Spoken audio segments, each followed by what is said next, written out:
everyone. Welcome to a very special episode of Coast Connections. It's my pleasure to have here in studio who I like to call the Canada's first family of art. His paintings can be found in the Smithsonian. They can be found in royal family collections throughout the world, and one was even found in a dumpster in Toronto. Her paintings and her photography are very well known. She's a well-respected artist in her own right. She has done exhibitions around the world, including a solo exhibition recently in Russia. It's my pleasure to welcome to the set Robert Bateman and his wife Birgit. Hi, it's very nice to have you here. And we have this beautiful birthday cake here because, Robert, you celebrated your 89th year just a few days ago. So we have the painting of the pictures that you did when you were 14 years old. 14 years old. 1944. All those beautiful sketches of a 14-year-old boy. And so those are like 75 years old. But trust me, the cake is not fresher. 75 years old. Okay, good. So we want the crew here to all join us in singing. It's a very rare occasion we get to do this to a Canadian icon. So we want to sing you happy birthday, Robert. Happy birthday to you. Happy birthday to you. Happy birthday, dear Robert. Happy birthday to you. Wow. And many more. What key were you in? I think we were different from... Yeah. I don't think it was the key of C that you used at the Taj Mahal. We'll get into that. So we want to check in with the Batemans to see how life is right now at this stage of your lives. You're still very, very active and productive. You're what we call a super senior, Robert. At 89 years old, you were still going strong. You still are on purpose. You still are very, you're still putting on workshops. And I was very, very privileged to attend one of your 4-day art seminars recently. I got a lot of paintings on the go and a list of about 10 or 20 waiting for paintings to be done. And we still hike together every day. Wow. Mm-hmm. Very nice. Your daily walks have been part of your routine for a long, maybe long that's time. Ever since when? Since we've been together. Yeah. But that's maybe part of the secret, getting out in nature every day. They say you should get out in nature for at least 20 minutes a day, and if you're too busy to do that, you should get out for an hour a day. Perfect, I'll remember that. That's probably one of the keys to your good health and happiness. And you were together 45 years now? Yes. Yeah. So we'll get into some of the secrets of how you sustain a long-term marriage like this too. I understand one of the secrets is his and hers freezers. Robert Bateman, what do you have in your freezer? Well, it's mostly birds that hit the window and die, and I often prop them up in a lifelike pose with their wings spread or whatever, and I can take them out and use them as reference. I don't do that very often, but some of them now have terminal freezer burn, and so I can just take them out and leave them out, and they don't even smell anymore. Oh, how nice. They don't even smell anymore. But that's how you get the realistic aspect of your... No, it didn't. No? But that helps? Occasionally. Actually, as people can tell from looking at my art, and it's no secret, I use photographs. I use 5 to 50 photographs, plus my own mind and rearrange the poses and so on. I've never found a photograph to be enough, but they're a great help. And if I can just ask you to show us your camera for a second. Here. But just before you do that, Robert, if you could just blow out those candles so we don't have to call the fire department here on the set. That would be very good. Okay. I have to make a wish. It's a secret. Yeah. Oh, one puff. Yay! Very good. Now, your lens cap on that camera, Robert Bateman, is legendary. It's something that Red Green would be proud of. Right. Tell us what you've done there, my friend. Well, it's made out of cardboard and then covered with masking tape and then painted black, because the lens caps that come with cameras are always falling off. But mine is pretty well guaranteed to never fall off. And we also notice nobody steals any of our equipment because it looks like that. That's a great It doesn't look high end. I don't treat things with a lot of respect. Things are made to be used. But you treat nature and wildlife Absolutely. with Yeah, utmost people respect. and nature should be respected. Yeah, beautiful. Now, one of the rituals that you have each day is your bird watching. And one of my favorite paintings we're just going to bring up now is one of my favorites for 3 reasons. First of all, I was surprised to learn that, Robert, you really like doing portraits. Yeah, I've done way more birds than mammals, but I've probably of mammals, and of course we're mammals. I've done more Homo sapiens than any other species.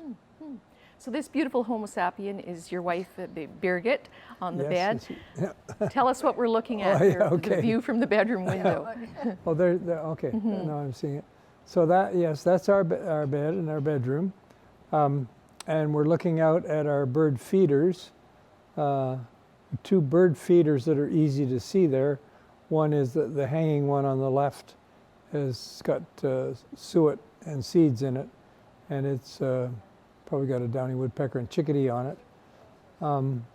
There's a couple of Japanese squirrels or Chinese squirrels we bought in Japan, and an original vase made by Wayne Yang, a fabulous potter, lives in BC. Hornby. On Hornby Island. And so that's Birgit wearing her favorite kind of nightie, a white cotton nightie. And that's the view I would have if I'm sitting with my, sitting up in bed. And Birgit has the binoculars, which she often has in her hand to identify stuff. But that is in the wintertime, so that's snow. Okay. So that's why you're not seeing a lot of green. Right now it would be very green. Beautiful. And I love that painting as well, Robert, because it speaks to for me, the influence that Andrew Wyatt had on your art. It has very much a Andrew Wyatt feeling. He's one of my 2 or 3 favorite artists in the world. Yes. And the fact that it's a portrait, I think all of your paintings of animals are portraits. When you paint an animal, you're doing a portrait of a chickadee. You're doing a portrait of a polar bear. And I think that's the respect and reverence that you bring to your paintings. You seem to really have a connection with the subject that you're painting. I try to. Sometimes I don't want to get too woo-woo about this, but I'm a bit of a fan of some of these wonderful old movies that had Marlon Brando in them, and the actor's method, where the Stanislavski said, you can kind of become the character that you're acting. And without getting, as I say, too crazy, I try to a little bit, if I'm doing a bald eagle, they have a certain kind of look. They're sort of reptilian, but a red-tailed hawk has a kind of a nobility. It makes me think of Omar Sharif. It would be a red-tailed hawk. So I try to get into that a little bit. Although with a chickadee, they're just kind of a cute little ball of fluff. So yeah, very nice. And let's talk about the original that ended up in the dumpster in Toronto.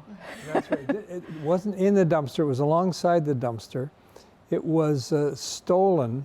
This is a 3x4 foot painting of it was called the Dozing Lynx. And it was framed, so it was even bigger than it had a substantial frame on it, and it was for sale in a gallery up north of Toronto, a dealer, and thieves came along and they busted down the door and took the painting, and it disappeared from sight. They had the Mounties and the OPP and all that were told, and Interpol was even informed, and it just totally disappeared. And then one time it reappeared in Vancouver, thousands of miles away. North Vancouver. Yeah, Wow. thousands of miles away. A lady was taking a shortcut through a back alley, and leaning up against a dumpster was a green garbage bag that had a frame, the corner of a frame sticking out. And she took a peek, and it was the original of that painting that had been missing for a year. Wow. And the insurance company owned it then because the people had claimed. They had paid out on it. Yeah, and so they put it on the market again, and now it's owned by another owner. And wow. Yeah. So you may not have painted the missing link, but you did paint the missing link. The links that went missing. Hey, I hadn't thought of that before. There you Good go. for You can use that one. And another one I want to bring up is your polar bear. Now, Birgit, you might feel this way too, but when Robert paints fur or feathers, like many people I feel can paint fur or feathers very well, but when he paints them, they actually look like they feel like fur and feel like feathers. And this one, to me, first of all, at our seminar, Robert, you told us that polar bears aren't white. Yes. No, they're yellowish in normal state. A friend of mine was working for Walt Disney for one of his true life adventures. It was called White Wilderness years ago. And they had, it's sort of a sad story, but they had shot a mother polar bear, the Inuit had, and which they do from time to time. They're allotted a certain number. And there were 2 cubs. And so they're orphan cubs, obviously. And they're in the Disney film. And they sent the rushes down to Hollywood. He said, they absolutely won't do. These polar bears are yellowish. Everybody knows polar bears are white. Make them white or we won't use them. No so they washed them in new blue surf. Oh. And they made them white for some reason or other. Yeah. So that's sacrilege. That's right. Polar bears are not really white. No. But what I was after in that painting was the air in the hair and the muscles and the bones underneath the hair. Underneath the hair is too often you see wildlife art and they've painted every single hair, but it looks just like a rug or something. It has no muscles or bones underneath. So that's what I was after. And tell us about how this resembles a cannon, the shape and the... Yeah, polar bears are, they're not cute. They're killers. Yeah. That's what they're designed to, one of the most remarkable killers among all the carnivores.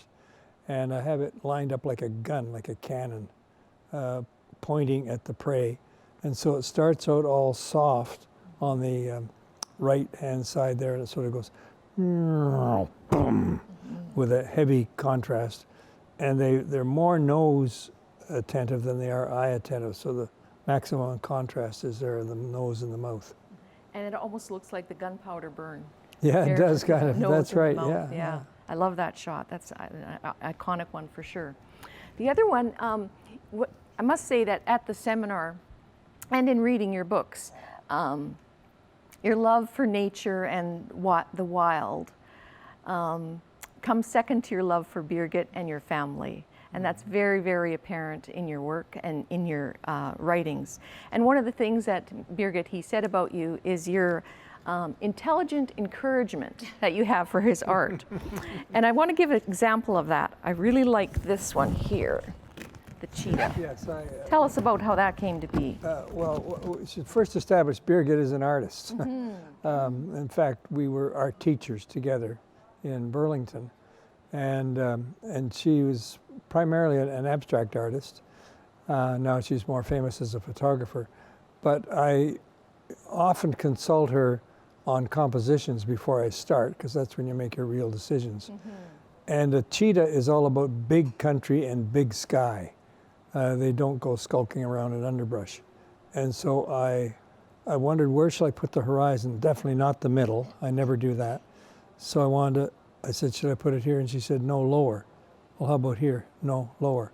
How about here? No, lower. Makes me think of a Peter Sellers movie or some movie that I saw. I've forgotten exactly. Anyway, and so I tried to squeeze in the cheetah and the entire landscape in Amboseli in Kenya, all the way to the horizon in that small section at the bottom. But then you wanted to put a hawk or something in the sky. And I said, no, it's got to be really empty. Yeah, except for the grasses that come up a little bit into and the the sky. antelope poo. Yeah, Echoing the spots on the cheetah. Yeah. You're never one to miss a detail, Robert Bateman. Yeah. So it's really enjoyable to discuss these things together because we both really care, and we both have opinions on it. And the good thing about Bob is he'll actually ask everybody for advice. But then he can still do what he wants. Even my mom, even the grandkids, what do you think? He can still do what he wants afterwards, right? It's his painting. So he's free to do that. Yeah.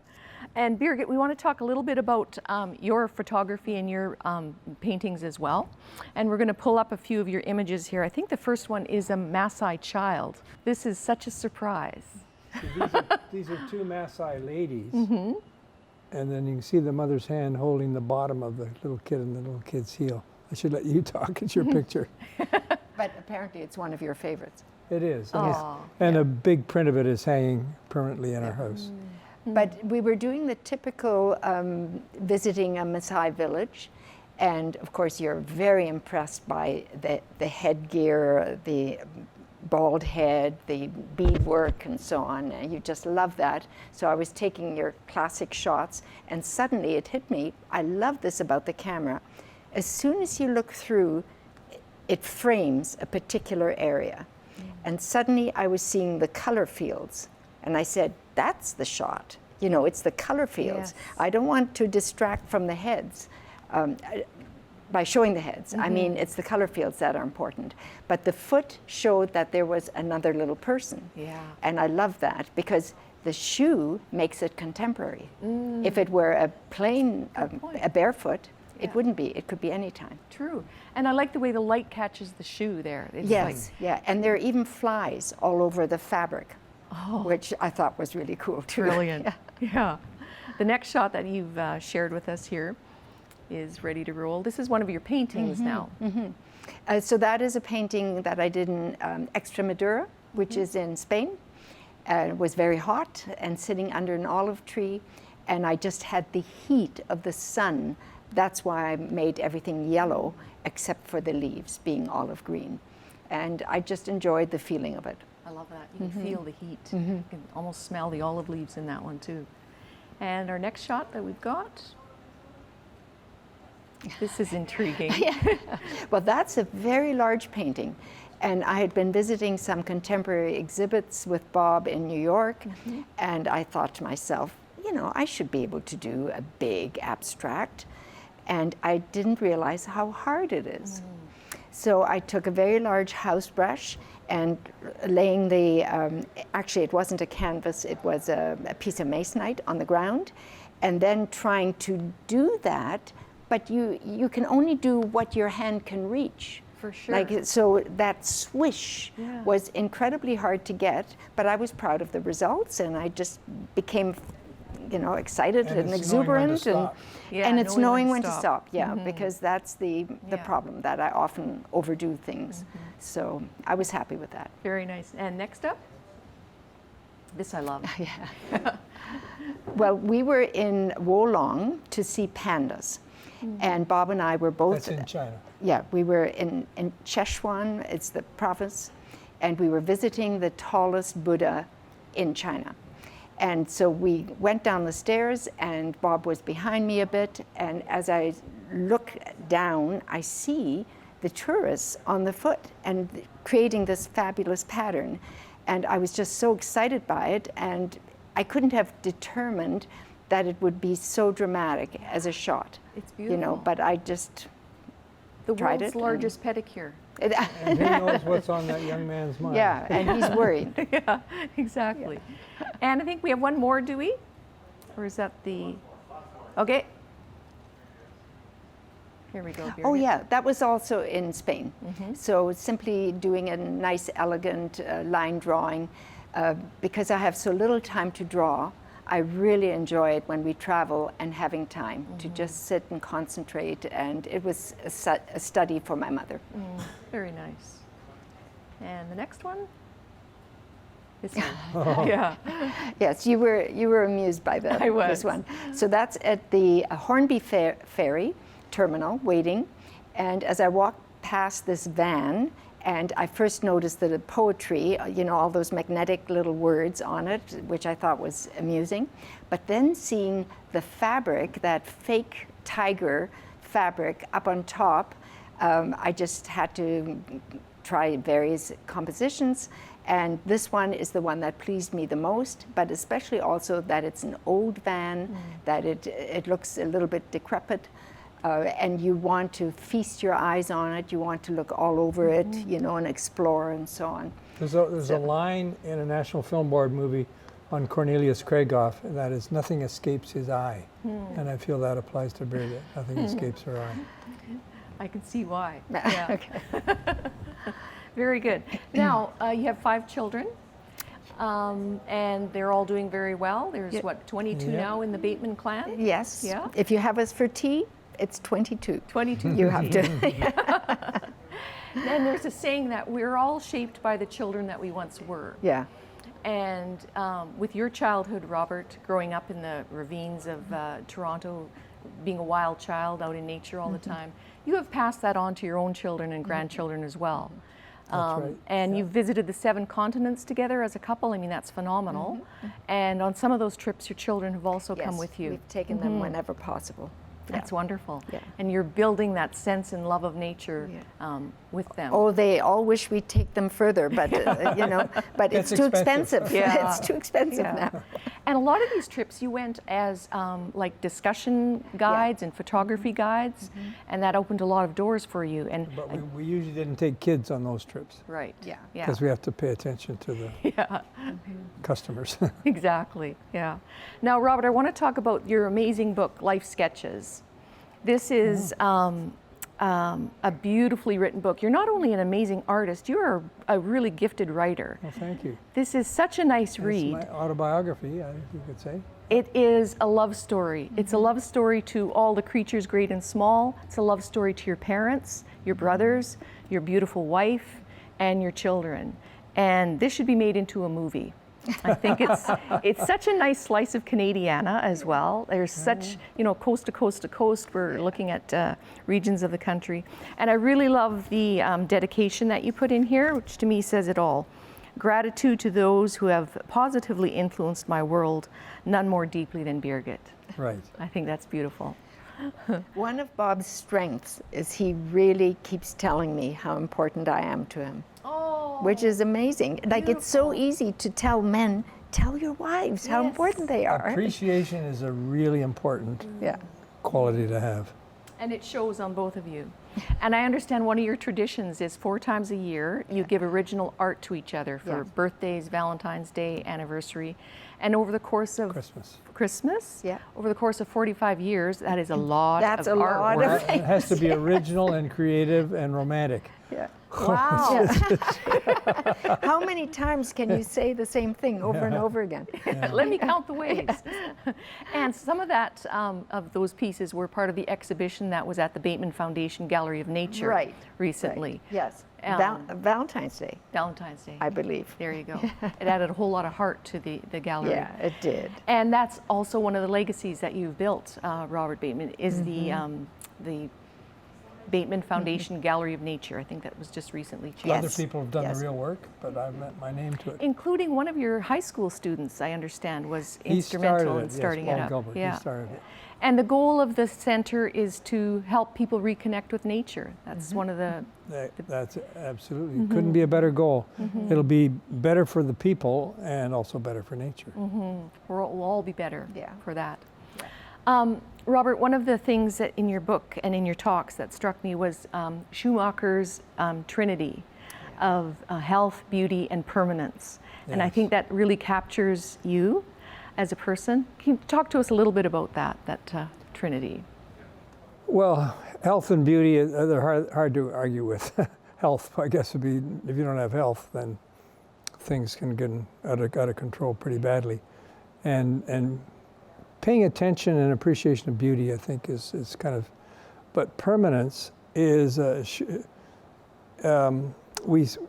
in my lifetime anyway, and too many people think it has to keep changing. It doesn't have to keep changing. We can fine tune. We can expect things to change slowly and evolve, but not to keep on doing stuff just because it's new and different. And that also speaks to what we are doing in nature in terms of changing the landscapes and the habitats at such a rapid pace that That's right. we're losing the natural world. Yep. We have to get things pretty well the way we want and then try to keep them, preserve them, protect them. And you have donated millions in terms of your paintings for various causes. You are and have been, both of you have been at protest sites, Yep. which is, right on, good for you. Carried the placards. Exactly, I love it. That's a whole other chapter of your life, and chapter of your work too is your protest art. We don't have millions to donate. I have to hasten No. to add, but Yeah. but Through the- through art. the prints and the Yeah. art and auctions and persuading other people to give generously. Yep. And as you say, you've never done it for the money. It's been No. for the love of the natural world, and the money found you. But one of the things that I wanted to also check in about was, do any of your children have the artistic gene? Well, the firstborn, actually eldest son from my first wife, Suzanne, firstborn is Alan, and he lives in Nova Scotia with his wife, Holly, who's also an artist. So they both are full-time artists. Alan has never had an employer. He's always just done his art. And all of our kids, I think you could say, They're every all single one of them are artistic. creative. They all are. Yeah. Some of them are realistic painters, and others, you know, other creativity. For example, Sarah does fabric art and that sort of thing. But then now she's changed to being an environmental teacher. She takes kids out into Outdoor nature, education. Wow. which is really High good. school age. And then the third one was a printmaker at NASCAT in Halifax. Johnny. But he realized that he wants to have a steadier income. The trouble is, it's really hard to earn money doing art. It Like, is. people don't realize how tough it is. I was a full-time we- teacher till I was 30. Yeah. There you go. Well, Yeah. so you were 45. 45. I think Okay, it was. that's when I left. 45. That's right. Yeah. Yeah. So what we always say is, get a real job, because otherwise it really is tough to earn enough money, you know. So Johnny decided to make that change. He has a normal job, but he still can do art, and his wife is an artist too, There you that go. she can do it in her own time. The child number 4 is head of the art department at St. Michael's University School in Victoria. Christopher. Christopher, and child number 5, well, I shouldn't say child, I guess adult, is Rob, and he's an urban planner for the city of Victoria. So they're all artistic, they all do things. The grandchildren seem to have the gene too. But I believe before you 3 boys, you didn't have art in the genes. I can't find any art in my background, in my heritage, except my grandmother painted 4 pansies on a tin plate once. That's it. So suddenly the 3 Yeah. Bateman My boys- brothers are talented, Yeah, they're all talented. but they're my younger brothers, and I kind of You're a bit too daunting. I daunted them. Yeah. Hard act to follow. Well, thank you so much for gracing us with your presence here and helping us celebrate this occasion of your birthday, Robert Bateman. This Thank has been you. an absolute That was pleasure. This is wonderful. unique. Thank you. Yeah, that's a gorgeous cake. You're very welcome. And you've said that nature is magic, and long may your brushes dance to each of you. Thank you. Yes. Lovely. All the very best health and happiness. Thank you, Liz. You're welcome. Thank you for joining us on this special edition of Coast Connections. Now get outside, get your at least 20 minutes a day, get a sketchbook, and see if you too have some artistic talent that you may not know about. And also get down to the Bateman Gallery in Victoria and check out a lot of the originals that Robert Bateman has there. And Birgit's photography is also there as well. Thanks for joining us. We'll see you next time.